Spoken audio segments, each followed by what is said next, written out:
Be ready. 5 seconds. Start. The appellants herein Gurdial Singh, now aged 85 years, his brother Bakshi Singh, now aged 70 years, and Darshan Singh, now aged about 35 years, were brought to trial and convicted for offences punishable under Section 302, etc. of the IPC and sentenced to life imprisonment by the trial court. The High Court dismissed the appeal filed by them and the matter is before us after grant of special leave. The facts are as under. A drain carrying the village sewage ran across the house of Gurdial Singh, appellant. He attempted to divert the course of the drain away from his house towards the house of Butta Singh, deceased. A civil suit was accordingly filed by Butta Singh against Gurdial Singh for restraining him from constructing the new drain. It appears that the appellants had a grudge against Butta Singh and his family on that account. At about 8 a.m. on the 10th September 1995, as Butta Singh and his brother Gurbachan Singh were going towards their fields, they were waylaid in front of the village Gurdwara by Gurdial Singh, Bakshish Singh, Darshan Singh, the appellants herein, and in addition Amrik Singh, Joginder Singh, Kulwant Singh, and Balwant Singh.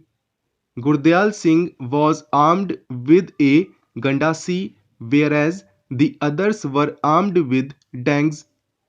As the accused were taking measurements for the construction of the drain, Butta Singh raised an objection on which Gurdial Singh raised a lalkara exhorting the others to teach a lesson to Butta Singh.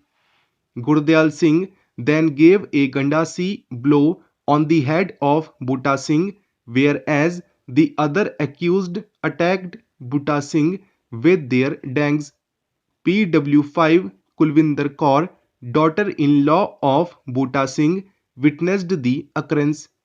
She raised an alarm which attracted her husband PW7 Gurmeet Singh. Kulwant Singh and Darshan Singh gave injuries to him.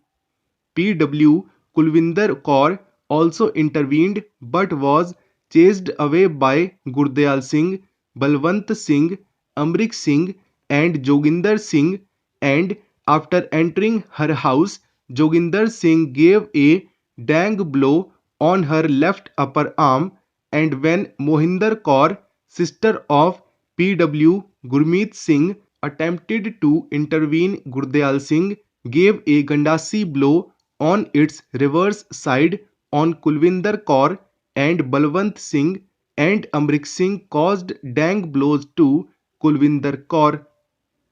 Chint Kaur, wife of Butta Singh, was also inflicted injuries by Gurdial Singh. The injured were thereafter removed to the hospital and information about their admission was conveyed to the police post.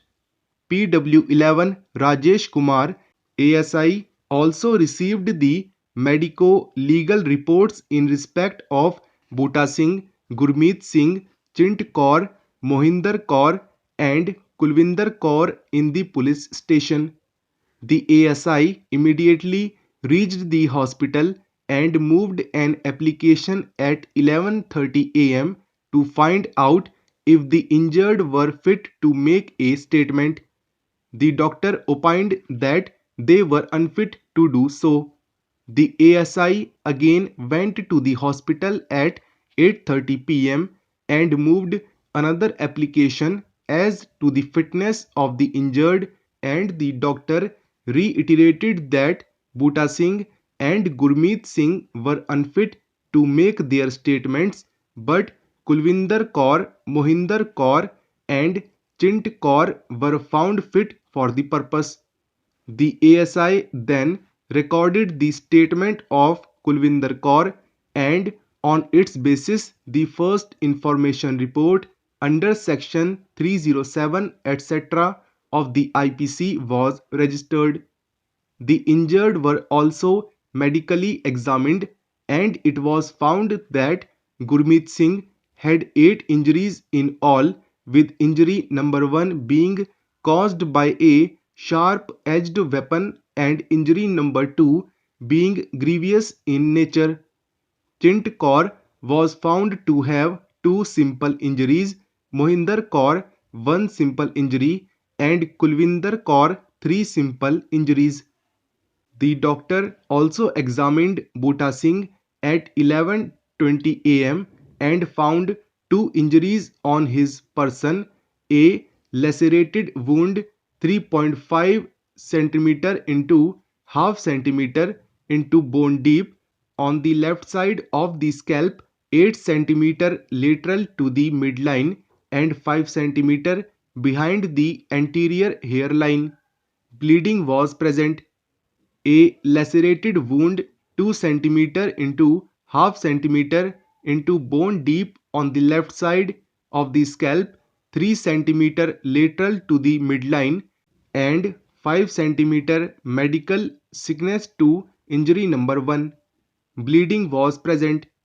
The doctor also kept the injuries under observation and opined that injury number 1 could be caused from the reverse side of a gandasi.